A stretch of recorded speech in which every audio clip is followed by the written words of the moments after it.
The indoor air is at least 5 times more polluted than the outdoor air. So why isn't this addressed? It started to dawn on me as I had my crisis as a naturopath 5 years into practicing. Welcome to the Smarter Not Harder podcast, your home for 1 cent solutions to $64,000 questions. I'm your host, Jodi Duval. Our guest on today's show is Nicole Bijlsma. She is a building biologist, best-selling author, Ph.D. candidate, and CEO of the Australian College of Environmental Studies, which she established in 1999 to educate people about the health hazards in the built environment. Nicole is a former naturopath and acupuncturist and has lectured in tertiary institutions for 30 years, has published in peer-reviewed journals, has written extensively for Body and Soul newspaper in Herald Sun, and is regularly consulted by the media to discuss mould, electromagnetic fields, and toxic chemicals, and lectures in Australia and abroad about environmental health issues. So, what did we get into in this conversation? Why environmental medicine and how these exposures are so important to health? How the environment influences health? What can we do about these environmental impacts? What is an environmental exposure history questionnaire and how we can utilize it in practice? Plus lots more. So please get comfortable, and before we get started, don't forget to hit the like and subscribe button below so you never miss an episode. Thank you so much for coming on, Nicole. It's such a pleasure to have you and talking to you again after a few years. And I'm very, very excited to talk about what we're going to do today on environmental medicine. So thank you. You're welcome. Always love talking about this topic. So I wanted to always start, and it's always great to give the audience a bit of a history on yourself.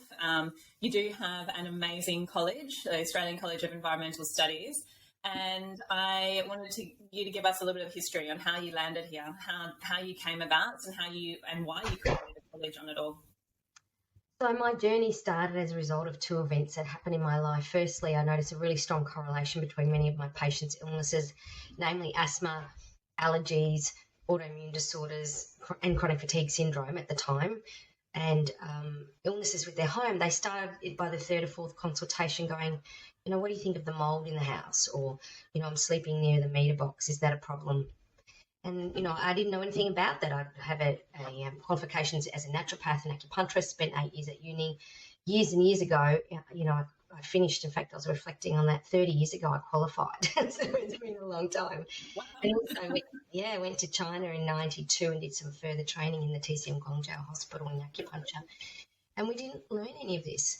But it wasn't until we moved into our first home that we bought in Warrandyte, which is a really lovely area in Melbourne. It's the closest state national park to the city of Melbourne. And the time we moved in, within days, we were both not sleeping very well. And then after 12 months, I fell pregnant and subsequently miscarried and had 10 miscarriages in this house. And we went to every specialist. We went to the recurrent miscarriage clinic at the Royal Melbourne Hospital, IVF. They couldn't help us because I got pregnant easily, so they said there's no point. We went to hematologists, immunologists, we went everywhere, right down to the esoteric to the other end, mediums, kinesiologists, naturopaths, of course. Naturopathy and acupuncturist were really important as part of my, coming to terms with this and getting my health really well, and my husband. And it was realising, actually, if we took a time history, everything went pear-shaped moving into this house. So I started to look at what was going on with this, lovely home, half an acre on the river in Warrandyte, and realised that we were, living on a T intersection, and the traffic would during peak hour would be quite high. I started to measure the carbon monoxide levels, and they'd triple in our master bedroom, which was closest to the road, and that would take 3 hours to dissipate, even though it was within the exposure standards. And then all the increase again in the peak hour traffic in the afternoon. So we were always exposed to elevated levels of traffic-related air pollutants, and therefore likely particulate matter, noxious gases, nitrogen dioxides, etc.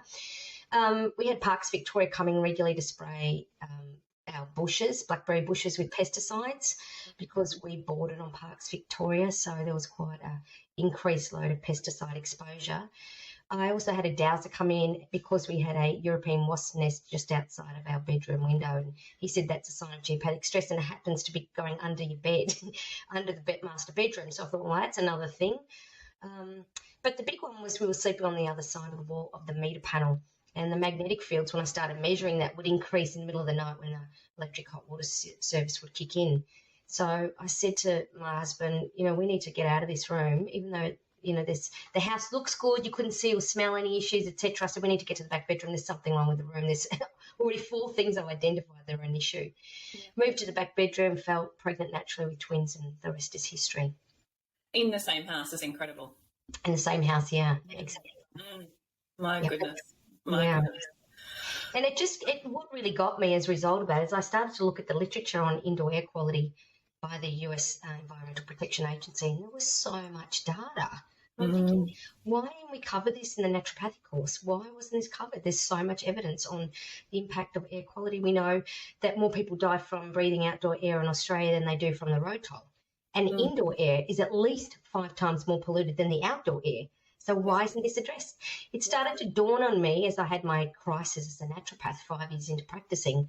What am I actually doing? And I thought, I'm actually treating symptoms. I've been trained to put people in diagnostic boxes and treat symptoms because it suits a bioceutical model.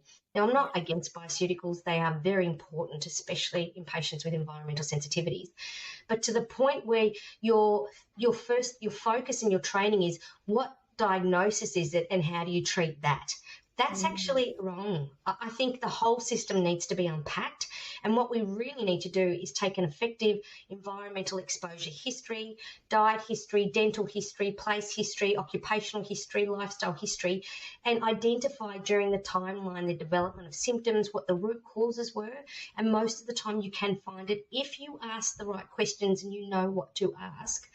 And then go back. Are they still being exposed? What advice do you need to get if they're still in a mouldy environment, for example, if they're still in a toxic relationship, giving them resources to help them move through that? Because the inflammation, in the end, all roads lead to Rome.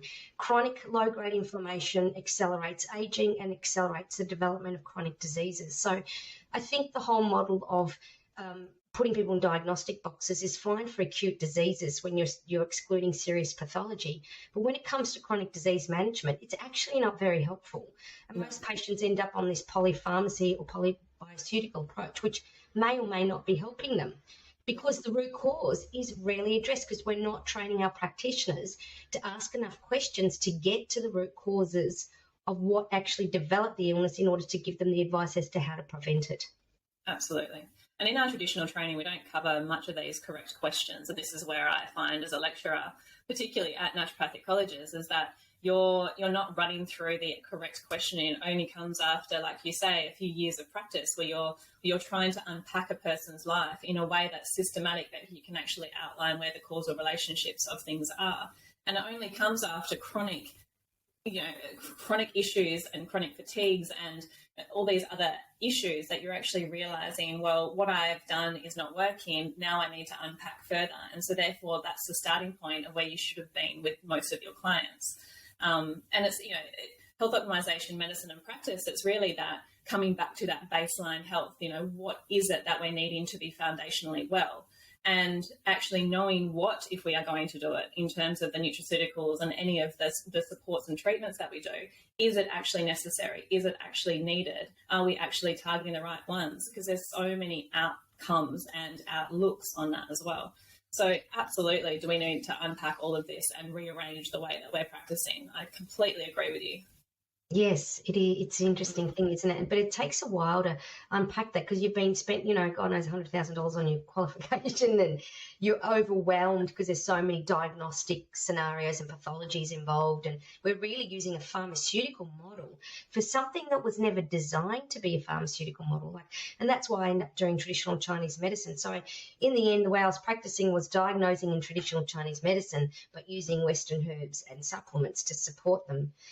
Because I found that was more holistic in my capacity to treat encompass their constitution as part of it. And I guess nowadays, because we've mapped the human genome, we have got a much better idea on the gene profile, where those bioceuticals can be so much more finely targeted, far more specific, and without the side effects. I think a lot of our patients are reacting to some of the bioceuticals and stuff we're giving them because the system can't cope. yet with that. So environmental sensitivities, especially, these patients are very different how you treat them compared to any other patient, because the detoxification pathways are already so compromised that to give them a supplement, a lot of them end up with headaches, nausea, vomiting, and they just can't stomach them. And they're often better without them, even though they're still very sick. So it's a very different mindset when it comes to environmental exposures, because if you don't get them out of that exposure, which many of them continually to be exposed because they're living in it. So we're talking 90% of their time is in the environment. That's causing the problem. Then, they're never going to get better. And it's frustrating because as a practitioner, you want to get the patient better. And really, unless you have the underpinning knowledge to understand this, you can't help a lot of these patients. No. And you also mentioned before about the toxic relationships or emotional outcomes of, certain things too. And sometimes that is ignored. And generally, a lot of the environmental medicine supports, which we'll dive into a little bit more in terms of the specifics, the toxicants, molds, EMF, but also the emotions, the people, the energy, that's actually quite ignored. And in my practice now, as it progresses, it's something that I have to target with people.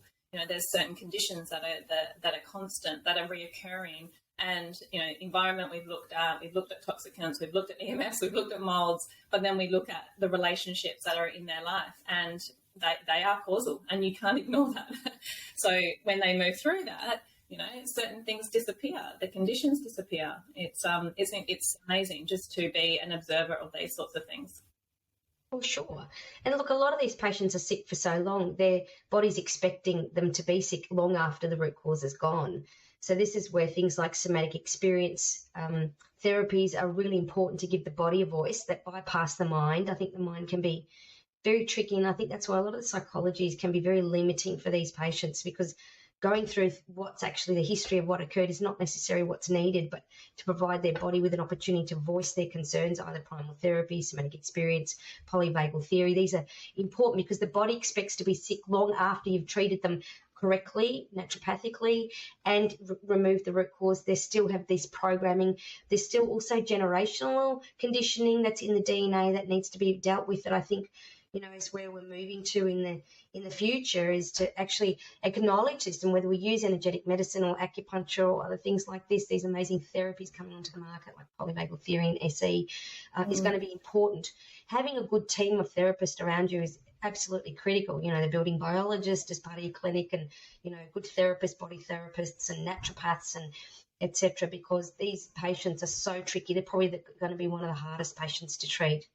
Yeah, absolutely. So on that point, let's dive into a few different environmental influences on our body, and then we can come back to those really, really sensitive, chemical sensitivity clients and environmentally sensitive clients, and then what we can actually do about them. But I think it's also good to note that not just only those who are very chemically sensitive, but we need to be putting ourselves into a better environment. We need to be protecting ourselves and preventative against any of these bad environments. So not only when we're talking about the bioceuticals, but we're also talking about the actual environments we're living in, and what the awareness of what we should be doing around those as well. So we can dive into all of that. But let's start with a general, an overview, and then diving into each of sort of the toxicants and things that you've noticed and in your research, because that's very fresh for you in your PhD. So with environmental exposures, what's concerning is they've increased, especially to things like man-made electromagnetic fields have increased in 18 orders of magnitude more than when our grandparents were children.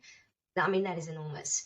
We've never been exposed to this level of man-made electromagnetic fields in the history of mankind, and our children and generations are now born into exposures in utero from the cradle to the grave. So we are essentially the guinea pigs to this man-made electromagnetic pollution, which is ubiquitous now throughout our homes, our workplaces, our schools, and without little requirement of data to prove safety, because of course when it comes to products on the shelves, etc., there's no requirement for industry to prove safety, especially telecommunications. They can just say it doesn't cause a problem, and then of course researchers can spend their whole life to go, well, actually that particular frequency could cause this particular effect.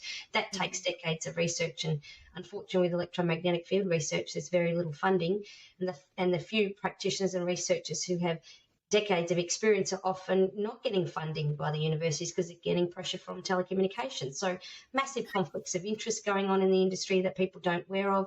We hide behind this thing called evidence-based medicine, but when you dig deep, you realise that a lot of it's, we've corporatised our tertiary institutions, and the research is very narrow. And of course, publication bias means you don't have to, if you're spending millions on research and you don't like the outcomes, you just don't publish it. And the public wouldn't know what the outcome of that was. So, there are a lot of limitations as to what's happening, and there certainly needs to be, independent research, especially for electromagnetic fields. But looking at what's happened in the last 4 decades, is definitely an increase in exposure to radio frequencies used in Wi-Fi enabled devices.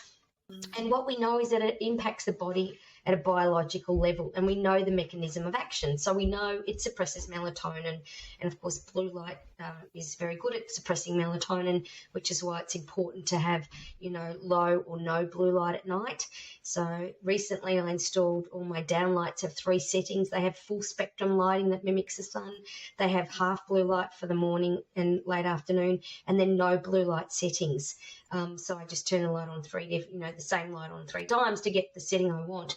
And the difference to the kids sleeping has been quite extraordinary. That alone, the lighting in the home has been quite amazing, because a lot of the lighting we have emits UV, it emits radio frequencies. You've got Li-Fi and smart devices, they can hear you, they can see you, blah, blah, blah. And it's emitting radio frequencies that we know can affect melatonin. So melatonin is probably the most important neurotransmitter for sleep, but also as an anti-cancer antioxidant. So the quickest way to suppress your immune response is to suppress melatonin by just using your digital devices, especially at night after dark, and be exposed to the blue light. So that's probably one of the most important things you need to let your patients know, is they should have blue light filters. If they have to use a digital device, have blue light filters on their computer screens or their Wi-Fi enabled devices, so that they're not exposed to that, because that could dramatically impact their circadian rhythm and capacity to sleep. If people don't sleep, chronic disease, almost every chronic disease has sleep disturbances as part of its pattern. I think that's very interesting. So a huge priority as a practitioner is to get the patient to sleep. If they're not sleeping well, their health will never get better. Their immune response will never improve. So it's very important that that is addressed. And a simple thing to do is make sure there's no Wi-Fi enabled device in the bedroom. So, and on adjacent rooms. So asking what's on the other side of the wall of the bed head. Are there any Wi-Fi enabled devices? Is there anything with a motor like a fridge or a meter panel that can emit high magnetic fields? These are simple questions that can make dramatic differences to patients' capacity to sleep. The second mechanism of action that EMFs can affect human health is increasing oxidative stress. It acts on voltage-gated calcium channels, specifically in the heart, the testes, and the central nervous system. And by doing that, it increases calcium influx, which has downstream effects that ultimately result in peroxynitric free radicals, and of course, oxidative stress, mitochondrial dysfunction, and of course, potentially death of the cell or even DNA strand breaks. So the mechanism of action isn't the same as ionizing radiation, like nuclear radiation and X-rays, where it ionizes the DNA. It's causing DNA strand breaks indirectly through oxidative stress. So that's another mechanism by which EMFs can impact human health. The other one is increasing heat shock proteins in a stress response. These are the oxidative stress is without doubt the most important, because the multiple downstream effects are so enormous for aging and for chronic disease management. So it's really important that people make sure when they're using their devices that they don't ever put them near their person. The closer you are to the device, the higher the exposure. So as building biologists, people go, I've got a complaint, my smart meter of my neighbour's house is the problem, or the mobile phone base station I'm concerned about 300 metres away. And we're going in there going, okay, when it comes to electromagnetic fields, the closer the device is to your person, the greater the exposure. So let's start with your cell phone. People don't always want to hear that, that's the greatest radiation. Then we'll deal with your devices closest to you, your iPads, your laptops, then your desktop PC, then your extender, router, boosters, then the outside, your smart meter, etc. So we work our way out. It's really, most of the work we do is educating them how they can use technology whilst reducing their exposures as much as possible through education, because they all assume I could buy it from the telecommunications store. It must have been tested. It must be safe. Otherwise, we wouldn't be able to buy it. And that couldn't be further from the truth. Yeah, absolutely. And I think education is key, but also stepped approach, because it can be so overwhelming. And some clients I have go to the other extreme where they become very stressed because of the environment that they're living in and they can't do much about it. So I guess it's that stepped approach and what can we do about it. And I really like that, that approach of what can we do about that's closest to you, then we can go out into the outer environment so it doesn't become overwhelming and even more stressful for people. Yes. And look, probably the best thing they can do, apart from when they use a cell phone, use an earpiece, use text instead of ringing, or use, put it down and use loudspeaker, which is pretty much what I do most of the time, is to hardwire their home, not have Wi-Fi enabled devices, because the routers, extenders, boosters and cordless phones emit the highest forms of radiation, and they can permeate the entire house and the neighbour's house because they're designed to make sure you don't complain to the manufacturer. So if you have to use a Wi-Fi enabled device like a router, I'd suggest you get onto the manufacturer's website and power it down. You can do that through the computer by looking at what this number of the router is. Power it down by 95%. So it's only emitting radiation in 1 or 2 rooms where you're going to be doing the work. Or even better, just hardwired, have Ethernet cables, get the electrician in and have ports throughout different rooms for the kids to be able to connect to their devices. That's definitely the best option. Yeah, and have limited time on the devices and then turn it off at night. So having it off as many times as you can throughout the day if you're not using it. Absolutely. And look, sometimes I'll say to clients, look, the best thing, if you have to have a router because their partner, more often than not, there's a partner that's going, well, this is BS. I'm not going to do this. This is inconvenient. And we have to deal with that all the time with the work we do, is we say, okay, let's get a timer on the router. So, when you go on holidays and the lights switch on and they switch off automatically, get one of those timers so it automatically turns off the router and you don't have to think about it, because every time at 11 o'clock at night, turns it off. And then it turns back on at 6 in the morning. Simple things where you get rid of the human factor can be very useful for sure. Absolutely, less stress. All right, so let's dive into a few other toxicants. So run me through what else you see in practice, in studies, in research, in clients, in your environmental college. Talk to me about all the ones that you find that are the most. And I know mold is huge, so maybe you'll go into that, but I'll let you design this course. Yes, mold is massive. That accounts for at least some of our building biologists. This is all they're doing, especially in Sydney, Queensland, Central Coast. It's just mold city. Mold is definitely the biggest part of the work we do, is testing water damaged buildings. And we're finding the way in which mold can impact the body is very different to what we thought previously, where we just thought it was like an IgE-mediated allergic response. So this is why I think it's missed a lot by the medical profession, because they only expect an IgE, an actual allergy, to cause symptoms, and that's how mold affects the body. And that we're only looking at maybe 10% of your clients that we see where this is the case. We now know it can cause infection, and in healthy people, it can cause recurrent colds and flus. So the symptoms I look for, where I think I've got to check this house for mold, are recurrent colds and flus that keep coming back and they don't respond to treatment. So while they're on their herbs, etc., they will help to reduce the symptoms, but the symptoms never actually go.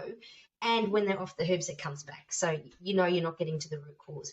Bronchitis, upper and lower respiratory tract infections. So hay fever, sinus, lacrimation of the eyes, red, itchy eyes, congested, runny nose, coughing, recurrent coughs, lots of tonsillitis we see in kids, where often all the siblings, or quite a few of the siblings in the family need their tonsils removed because they've got 8 courses of antibiotics every year each, before, for years before their tonsils are removed. That's really common. Pneumonia I see quite a bit of as well, especially in adults, as a result of exposures to water damaged buildings and living in that. The other way it can impact the body is through inflammation. And, of course, Richie Shoemaker was one of the first to look at the inflammatory response in genetically susceptible individuals, based on their immune response genes on chromosome 6, the HLA genes, that he found that 1 in 4 people can't create antibodies to fungal particulates. And these patients, they don't tend to get the respiratory problems. They get the chronic fatigue-like symptoms. So the brain fog, they get fatigue first, that's not alleviated by rest. So that's a big marker for environmental exposures, is fatigue not alleviated by rest. So it doesn't matter how much sleep they get, they're always tired. They get brain fog, poor concentration, poor memory, missing words mid-sentence. It's like a pre-Alzheimer's brain. They tend to get anomia, missing words mid-sentence. That's quite common. And then they'll often have fibromyalgic type of symptoms, muscular aches and pains that are moving throughout the body, and weakness, which is unexplained based on their lack of exertion. They'll often have recurrent infections throughout the body, which such as, MARCoNS, multiple antibiotic resistance, negative coagulase staph, infections in the upper respiratory tract infections, a lot of candidus, and a lot of naturopaths will go, you've got candida, and there's a lot of it, in the vaginal flora, in the gut. And what seems to be happening is in these patients, when they're inhaling these fungal particulate, the spores and the hyphae, because when you have a water damaged building, when you have liquid water or water vapor sitting there for more than 48 hours, that's all you've got is 48 hours, then you're going to have microbial growth. Spores are everywhere from the Arctic to the Antarctica. They're meant to be there. Fungi is nature's greatest decomposers. So to say the house is mouldy is actually not a correct term. All homes have fungi. All of nature has fungal particulate on it. It's just sitting there. And in fact, in a healthy home, you can have up to 500 spores of mold, fungi, ascospores, basidiospores per centimetre squared, and that's normal. So the key issue in water damaged buildings actually is the presence of dampness. As soon as you have liquid water sitting on a surface for more than 48 hours, you're going to support microbial growth. It's the microbial growth that's associated with adverse health effects, not just the presence of spores. So that's really important. So when people inhale this fungal particulate in this genetically susceptible profile, which is about 1 in 4 people in the population, it causes a suppression of key neuropeptides, namely melanocyte-stimulating hormone and VIP, vasoactive intestinal polypeptide, and antidiuretic hormone. So because of its impact on MSH, melanocyte-stimulating hormone affects melatonin, their sleep. It affects endorphins and their capacity to deal with pain. It affects infection. MSH actually keeps infection at bay. So when you suppress this neurotransmitter, which comes from the hypothalamus, you now have rampant infections. And in fact, this is what I believe anecdotally is going on in these mold patients, is they have rampant infections, uncontrolled infections throughout the body, which I mentioned, which are actually causing massive amounts of metabolites that are blocking key detoxification pathways in phase 2, liver detoxification. So when you block detoxification pathways, especially sulfation, glucuronidation, glutathione conjugation, these pathways are the same ones that your catecholamines use. Adrenaline, noradrenaline, serotonin, melatonin. So what happens over time is these patients develop anxiety, depression, psychosis, not because it's a true mental illness, but because it's a detoxification issue where the catecholamines can no longer be detoxed, so their half-life in the blood is increased. And I haven't seen any data on this, but this is what seems to be going on in the patients that I'm dealing with, that, they develop these mental health symptoms over a longer period of time. First the fatigue, maybe the respiratory problems, then the fibromyalgia, then the mental health starts to decline. And to me, it seems like a detoxification issue. And the reason I say that is because nearly all of them become chemically sensitive. A lot of the environmental chemicals, especially the persistent organic pollutants like your flame retardants and pesticides, they are using the same detox pathways. So they can't be detoxed. So their perfume that they've worn for 20 years, suddenly they cannot wear anymore because it cannot be detoxed. It's sitting in the systemic circulation. It can't be detoxed where it's causing harm to the central nervous system and other vital organs. So I think this is really interesting that ultimately most of these mold patients seem to be getting chemically sensitive. So just treating the mold alone, that won't help in its own right. You have to look at what's their personal care regime, what's their pest regime, what air fresheners and incense and essential oils are they using in the home, because their body cannot cope with that. The pathways are clogged. They have no capacity. And that means their capacity to actually deal with bioceuticals is gone. So often they cannot digest capsules or tablets. You have to use liquids. You have to use either rectal suppositories, or you have to use sublingual medications to bypass the gut and bypass the rest of the body because their system is so compromised. You've got to think very clearly about how you're going to help them in terms of their bioceuticals, because they often need that. They're often malnourished because their gut permeability has increased. The other neurotransmitter that's involved with the inflammation that I mentioned was vasoactive intestinal polypeptide. That's emitted from the hypothalamus, but it acts on the gut. So now the gut's more permeable, and that's where they become sensitive to gluten. So these patients who were not born with celiac, suddenly after being in a moldy environment, months later, can't deal with gluten. And it's not because of their diet, it's because the gut permeability is like this. And of course, you're getting, polypeptides coming through that are stimulating this autoimmune response, etc. It's sort of this massive impact that's ultimately affecting multiple organs, multiple systems in the body. And the root cause is inhalation of this fungal particulate. So, I mean, this really excites me because suddenly I get an idea of the pathology involved. And, oh, my God, that's why they're environmentally sensitive. That's why they can't do the chemicals. That's why they become anxious. And to me, as a practitioner, you want that timeline of when the symptoms developed, what was going on, symptom by symptom. When they get better, it's this Heinemann response that we learned in homeopathy, that healing occurs in reverse order. So you start finding that the symptoms start dissipating in reverse order. And that is a very good indicator that the patient's getting better. Even though they think, oh, my God, I don't have the symptom, it's come back. It's actually a good sign that they're healing in the reverse order of in which they develop the symptoms. And these things have been lost. Like, I was trained as a traditional homeopath. I had to do 3 years of homeopathy and 3 years of nutrition and blah, blah, blah, blah, blah. And just Heinemann's law of cure. I mean, simple things like that. Nature cure. We don't have clean air. We don't have clean water. Global pollution, climate change is so ubiquitous that we have lost the very essence of what it is to be naturopathic, which is to go back to basics. They can't deal with chlorine in their water. They can't deal with the fluoride and the aluminium in their water. You have to get the, reverse osmosis filter in for these patients because they can't even deal with that. So, these things are, this is what excites me. I love this because I feel like we're far closer to understanding what's happening to many of the chronic diseases that are appearing in these autoimmune disorders. And I would argue a lot of these autoimmune disorders are probably environmental sensitivities that could be addressed once we train our practitioners as to know what to do and what questions to ask and clean up the environment. Absolutely, and it's simplifying.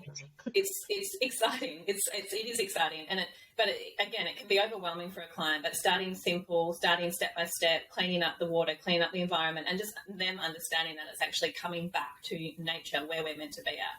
Now, Nicole, I've always thought about this because I see a lot of chemically sensitive patients as well. Hence why I've got the HBOT and I've got the infrared sauna. I've got different things in here, and I've made sure they're all EMF, specific levels and all these sorts of things because I see this quite often. I've got an acupuncturist, I've got a reverse osmosis in my clinic, at my home. That water is huge to me. So there's so many things that I look at, lights, we've got red light devices here, we've got globes, we've got all of that. Yeah. So environmental medicine is huge.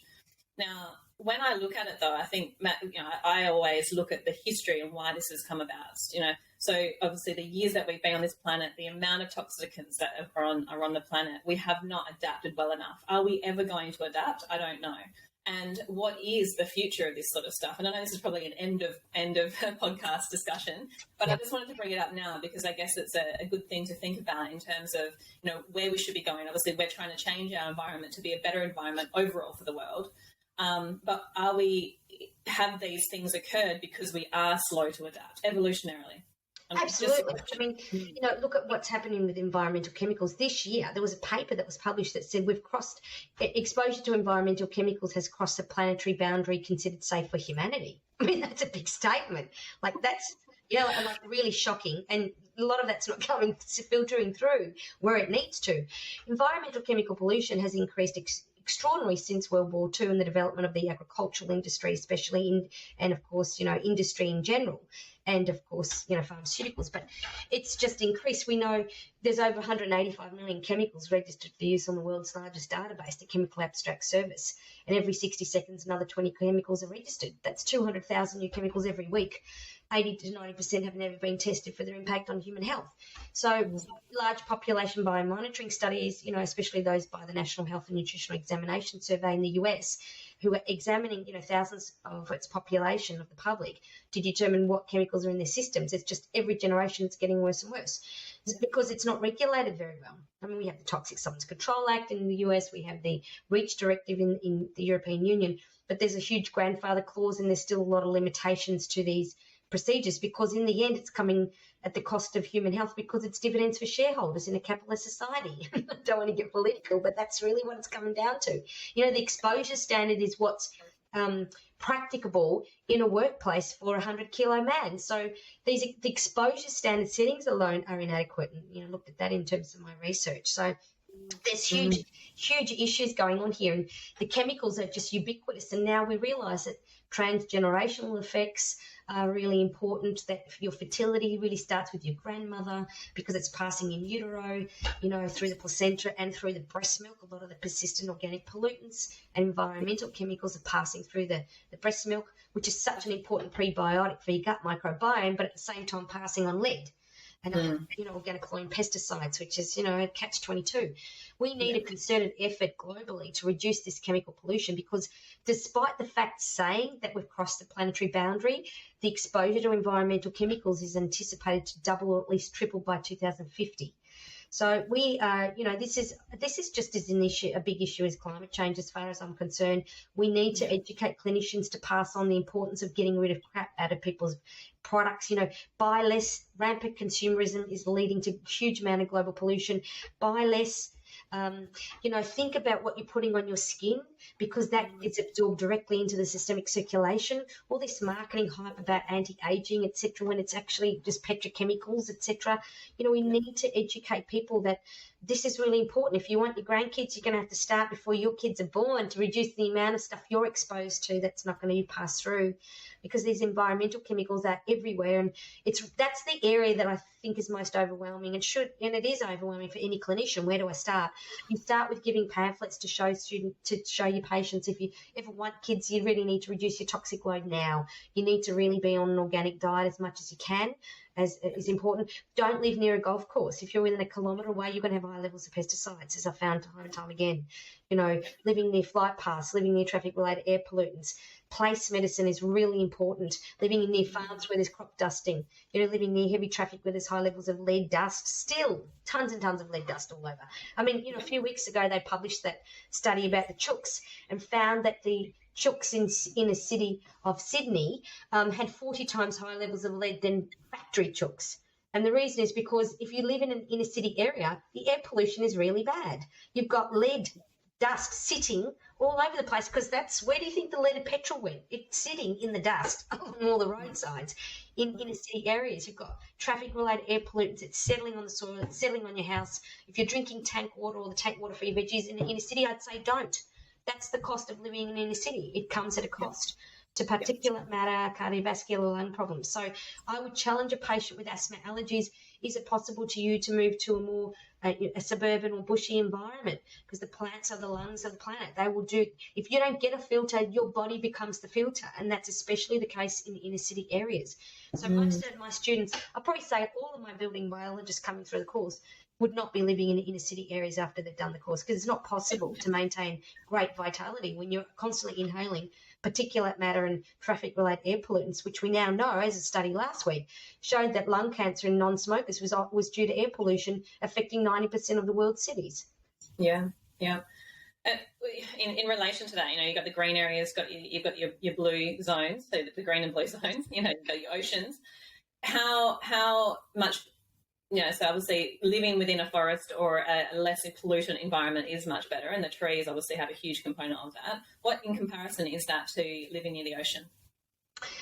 That's a big question. And look, I'd say people with CIRS, chronic inflammatory response, as a result of being genetically susceptible to mould and ticks, living in a bush environment is not good for them because it's full of ticks. And also high leaf litter. I found patients with these constitutions, they're far better in desert environments, Mildura, very dry environments, Northern Territory. So I'm saying we're getting to the point where personalised medicine is these constitutions should live here, these constitutions should live there. That's how fine-tuned I think it's going to be. The halotype levels, and obviously your genetic makeup according to where you should live, and in the relevance to the equator. Yes, absolutely. So look, I think there are pros and cons to each environment in terms of where you would live, but generally somewhere where you've got sufficient trees, you're away from traffic-related air pollution, you're away from shipping ports, you're away from coal seam gas exploration, you're away from an open-cut mine, because the exposure pathway to an open-cut mine is 70 k's and you're still exposed. exposed to toxic metals. So, that's what I looked at in my PhD, the GM medicine. How far do you need to be away from these things before you even buy a block of land, which most people don't think of before they build a healthy home and they open a window and all this traffic-related air pollution's coming in, or people building a healthy home on a golf course. That's not possible. It's an oxymoron. So, these are the things that we need to consider. But look, I think you can have both. And for me, I'm in quite a bushy environment, suburbia, in a quiet street where I wake up because the birds wake me up. That's what I like. And that, to me, in my little house, with only one living space with 3 teenage kids, that I can clean the dust and it's not too big. I use every inch of this property. That, to me, is a home. That's, regardless of how wealthy I would become, this is, to me, what a healthy home constitutes. It's just using every inch, being able to maintain it. Big problem we find auditing people's homes is lack of maintenance, lack of awareness of how to clean their home. And, of course, that in its own right means lots of dust, lots of allergens, lots of dust mite, pest, dander, all that sort of stuff. So, it's common sense, but I think we really need to get back to basics with our patients and start walking in their homes, because until I started walking into my patient's home, I went, oh, my God, now I understand. I remember in terms of finishing off, I remember going into one of my clients' home and I was standing there in the child's bedroom. He was 18, child, and had asthma, etc. And the dog came in and urinated in the corner of his room. And the client kept talking. And I said, excuse me, but the dog's urinating there. She said, oh, yeah, that's his spot. That's where he likes to urinate. So I had to write in the report, the dog should not be allowed to urinate inside the house. The fact that I have to say that, this is the sort of issues that are going on. Like, I've gone to some people's homes where I'm wiping my feet exiting their house as opposed to going in, because the hoarding, the clutter, and there's dog poo everywhere. And they knew that there were students coming in, that we were assessing their home, and there's dog poo that we have to move away from because it's throughout the house. It's just extraordinary. And you wonder, and we're talking lawyers, doctors. Wow. You need to start walking into people's homes, and you will find 90% of the time there's something exacerbating their condition or causing the illness. Birds flying around where there's bird poop all over the place. I mean, it's like, I'm going to my students, you need a full face respirator. You can't go in this room because there's bird shit everywhere. Like, come on. And this patient has respiratory problems, but their doctor didn't ask, the naturopath didn't ask. I've been into other bedrooms with 14 students and I'm going, what do you think's wrong with this room, guys? As I'm looking at the aviary that's covering 25% of the child's room, and there's bird shit everywhere, and there's birds everywhere. Like, come on. And this is the things, how would you know as a naturopath to ask that? You would never in my wildest dreams go, gee, should I ask if there is an aviary in the kid's bedroom with asthma? Like, this is what I'm saying. We need to start walking into patients' home, and you're going to be gobsmacked what you're going to find. Like, I could write a book with my students, and my graduates about what we find in people's homes. Like, wow. Oh my goodness. Well, that takes it to the next level. I think it's common sense that, you shouldn't be having Cadbury milk chocolate, or you shouldn't be having Coke, those sorts of things where then you have clients come in and they're having 16 cans of Coke a day and wondering why they don't feel very well. You're like, well, there's a slight problem there, but my goodness, aviaries in bedrooms, that's a whole new level. People who are on an organic diet, really strict lifestyle, very healthy lifestyle and diet, but you go into their home and there's 7 cans of Mortein that they'll spray on one fly because they have a fear of flies or fear of spiders.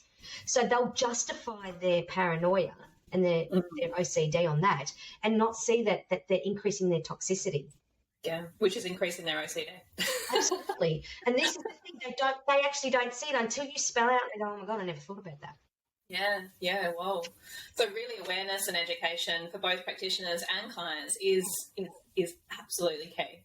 So, I think we've covered quite a lot. There's so much. There's everything we touch. There's plasticizers, there's lead, there's mercury, there's mercury in our body, there's metals in our bodies, there's things that we're exposed to around. But really starting here and then starting in the environment that you're in is really simplifying, key, clean up, using common sense and searching out the knowledge. I think that's really some of the key focus points there. Yeah. And you mentioned toxic metals. Toxic metals are ubiquitous with patients with environmental sensitivities.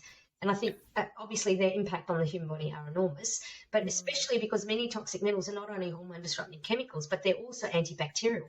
So they're having havoc on the microbiome. So that's one of the first things you need to identify is a dental history, especially metal in their body, because that could act as an antenna for electromagnetic fields, especially if it's in the spinal surgery. Incompatible metals, in orthopedic surgery versus what's in the mouth, that can set up a battery effect, galvanic response. But yeah, definitely taking a toxic metal history. That fish intake, massive for a vaccine intake, because a lot of vaccines are stabilised with metals in order to stimulate an immune response. So taking a good history for toxic metals, assessing the toxic metal load, because that often can increase their susceptibility to environmental exposures, to electromagnetic sensitivities, etc. Yeah.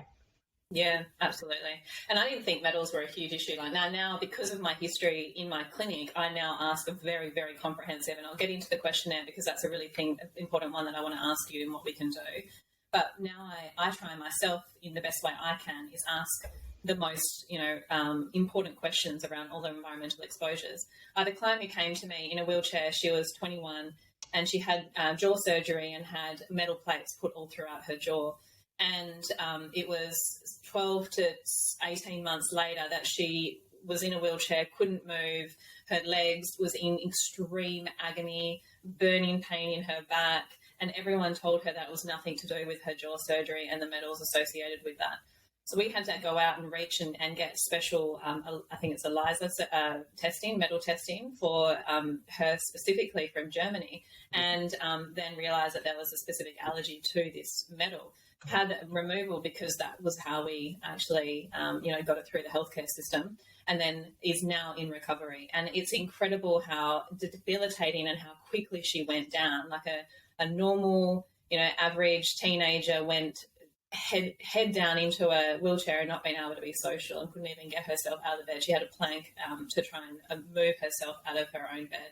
It was just horrible. So those sorts of scenarios, as you would see, so many of these types of things really brought to my attention that, impacts of the environment, even if it's a surgery-based and input, it can have massive impacts on us, debilitating and really fatal as well in some cases. Yeah, and how wonderful was it that you picked that up? Like a lot of practitioners, you probably went to heaps of practitioners before and found out what was going on with this, these grade 4 hypersensitivity reactions to toxic metals. I mean, this is why you have to ask about, you have to measure them, you have to ask about exposures, and the timing of exposures is so important to see, that allergic response to metals and incompatible metals in the body. I mean, all that sort of stuff, yeah.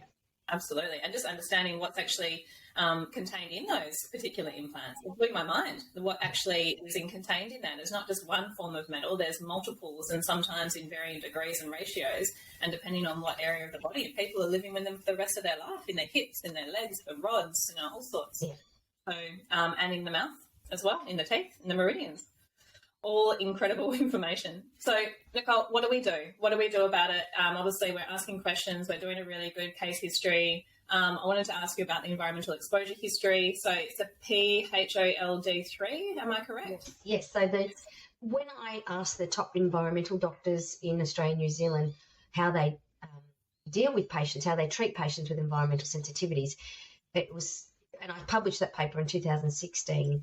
It was very interesting, and it revealed that none of them had the information they needed to help patients with chronic illnesses, that the most important clinical tool, and this is the only thing they agreed on, was an environmental exposure history is the most important tool. But none of them learned how to do this because they weren't trained to do this. So over many, many years listening to their patients, they developed their own environmental exposure history, and they said it takes on average 90 minutes to do this properly. In order to help the patient. And if they did spend that much time with the patient, they could risk being deregistered for spending time in the Medicare system. So it was so bad. It was extraordinary. To help these patients meant that they were concerned about being deregistered because these patients need a lot of time. And you can't do it in a 7-minute consultation. It's not possible. So then, anything in 7 minutes. And that's fine for acute diseases, but definitely not for chronic disease management. You need their time. And then with these patients, take a thorough history, you see them regularly for short consultations because their brain fog doesn't enable them to take much in.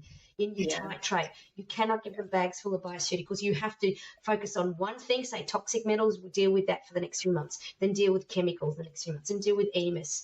And you've got to go layer like the layers of an onion over months or years. I mean, it took them 40 years to get this way. You have to unpack it and explain to them it has to be titrated in very small doses. And they need that support as well. You know what I mean? They can't wait 3 months for their next consultation. They need practitioners that can see them for short consultations on a regular basis, because their brain fog is such that they can't take much in. But with the exposure history, fold is the mnemonic I use. So P for place medicine, asking with the place history where they've been from the moment their mother was pregnant with them, you know, in terms of the age of the home for lead, asbestos, you know, potentially if there's mold, visible mold or odour in the homes they've been in, of course their workplace and their school environments, if anything was mouldy or, you know, etc. Then, and of course proximity to farms and all those other things I mentioned in my book, Healthy Home, Healthy Family. H for hobbies. Are there any hobbies that expose them to chemicals or toxic metals or electromagnetic fields, you know, like lead lighting or painting or artwork or things like this that it could expose them? O for occupational history. I want to know what they did for their occupation from the moment they got their first job while they're at school. What did it involve? Were there chemicals? Were there toxic metals? Everything like that is important. Night shift is a nightmare.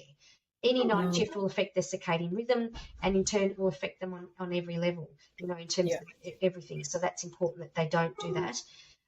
Then, of course, their lifestyle. So occupations, every occupation. Lifestyle would be, you know, exercising, sleep. Tell me about your sleep pattern. Tell me about jet lag. Tell me about all that sort of stuff is very, very important. And, you know, their sleep patterns, when they go to bed, for every hour before midnight is worth 2 hours after midnight. That's really, really important. And then, of course, the 3 Ds, the drug history. I want to know about pharmaceutical drugs, recreational drugs. I want to know about their diet history, which, of course, naturopaths do brilliantly. And, of course, their dental history is also very, very important. So taking, you know, having the MIMS next to the drug guide. I mean, the amount of patients I'd see, the older ones who are on so many medication and their side effects, all the side effects of the drugs they're taking. So can you wean you off? Can you, you know, work with a doctor to help reduce this? Or it's complicated and it takes time. So that's where I think the exposure history is important. Yeah. So just unpacking that a little bit. Firstly, timing to do, obviously it depends on the answers. It's really hard to say that. And 90 minutes, you said, for most practitioners. But is there a sort of a set timing that you feel that you can do that particular questionnaire now? Yeah, look, I'd get them to take it home and take their time through it, because it's going to take a while. I think it's better for them to digest it over time and just go through, you know, with these patients, maybe, you know, one at a time. Just give it to them and they'll do it over time. If it's too big, it's too overwhelming for these patients with brain fog. So you might just give them place history. Let's start with that. Then we'll go into occupations and get them to do it in their own time. With this especially, they need their partner or whoever's living with them or family member to help them fill it in, because with the brain fog, they forget. I had patients, I remember when I was doing, you know, assessments of their home, and at the end of the consultation, they'll say, oh, I'm sorry, but, you know, I've had pneumonia 7 times in the last 8 years and I've been hospitalised and I forgot to tell you that. Yeah, exactly, yeah. Serious stuff.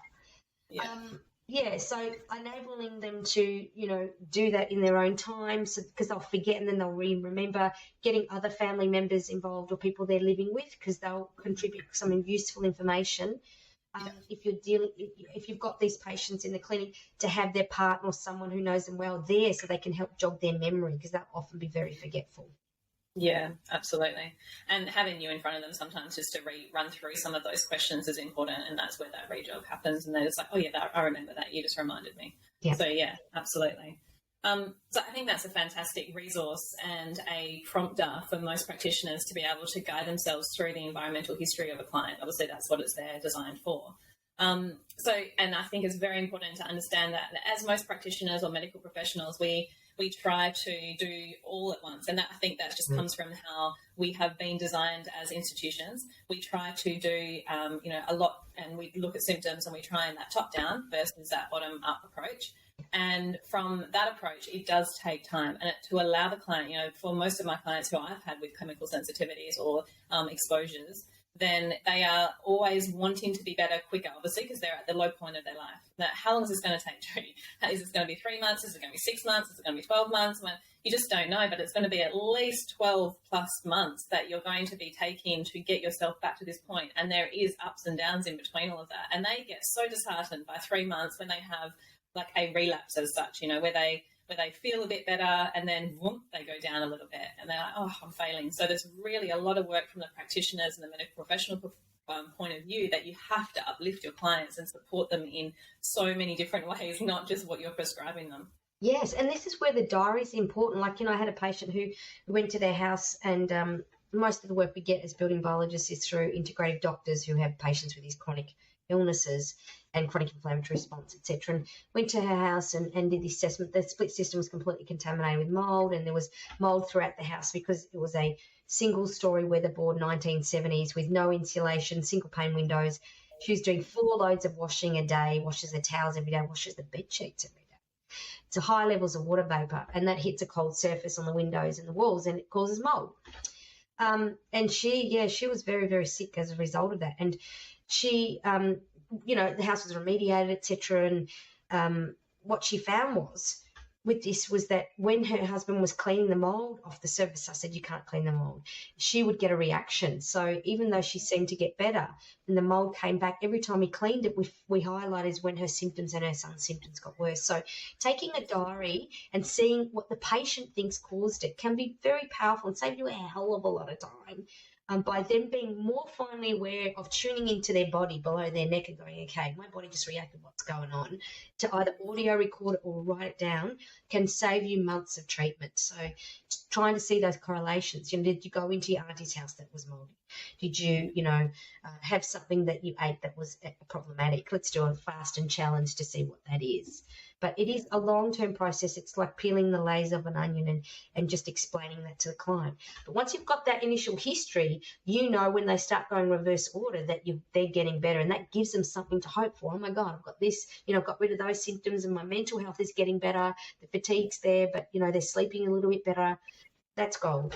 You need to support them, carry them, and they need support from practitioners like somatic experience practitioners, all these other people, because they're so conditioned to being sick that even if they're physically better and you've done everything you can and the building biologist has got rid of the issues, they can still be sick because they've got this loop that they have to stop. Yeah, the mental patterning is huge. And so reconditioning in that way is one of the most hardest parts I find of these particular clients. It's that direct network of thinking patterns and how their habits are in the day, and it's kind of like, I hate to say it, but Joe Dispenza's kind of work, when you believe something is happening. So there's a lot of work in that as well, where we're having to support clients through. So yeah, very, very good point. I love that. So now, where to from here? I want to give a little bit more of where to find you, your college, what's coming up for you. Is there anything? Obviously, there's a Ph.D. that's very, very, very close for you. That's so exciting. And anything else that you've got in your plans for your college, and anything in terms of research stuff that you've got coming up as well. Yes, I'm hoping to launch a course mid-next year on how to create healthy homes and market that to the public. So in the past, I've always focused with the college on training people to become a building biologist. That's an advanced diploma of building biology. That's nationally accredited because I'm a registered training organisation. That takes up a lot of my time because to maintain the status, as a TAFE is actually a lot of work. Mold testing, just doing a lot more. We're getting a lot more people through the course, trades coming through the course on how to test a water damaged building, because there's no legislation on how to do this properly. It's a dog's breakfast out there in Australia. Remediation and testing is just a nightmare. There's no consistencies. So really getting that out there as much as possible. Hoping to do the next version of my book by the end of next year, Healthy Home, Healthy Family. And I also have a couple of other books in my head that I'd love to get out, that they've been sitting there parked for a few years, that I'd like to get there as well. So hopefully that will happen. Yeah, that's so exciting. And I love your book. We've got it here in the clinic for reference. I show everyone it because I think it's very, very well laid out. It's very complex in terms of the information you give, but it's simple to follow along and actually know what to do about certain things, and gives you just enough to go and make action. So I really, really love that. So I'd be excited for more of your books to come. Thank you so much. So I'll put in the resources, where to find you, all the information about the college, and we'll also, that you have all your introductions there so everyone knows all about you.